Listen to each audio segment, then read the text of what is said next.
భారత ఉపఖండంలో గత 2000 సంవత్సరాల నుండి ప్రభువైన యేసుక్రీస్తు అనుచరులు ప్రేమ, శాంతి మరియు సామరస్యములతో జీవిస్తున్నారు.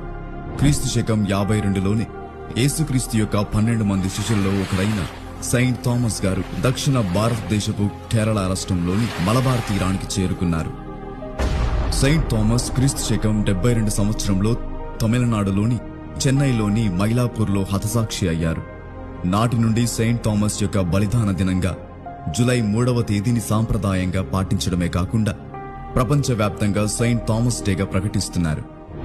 జూలై 3, 2021న యేసు ప్రభు యొక్క జాతీయ అనుచరులందరూ మరియు అన్ని నేపథ్యాలకు చెందిన చర్చిలు కలిసి జూలై 3వ తేదీని భారతీయ క్రైస్తవ దినోత్సవం మరియు యేసు భక్తి దినోత్సవంగా నిర్వహించాలని ప్రకటించారు.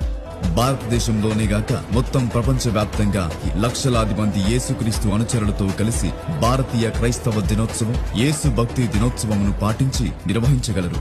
మీ పొరుగు వారిని ప్రేమించండి, సమాజానికి సేవ చేయండి, ప్రభువైన యేసును వేడుక చేయండి. భారతీయ క్రైస్తవ దినోత్సవం, యేసు భక్తి దివాస్.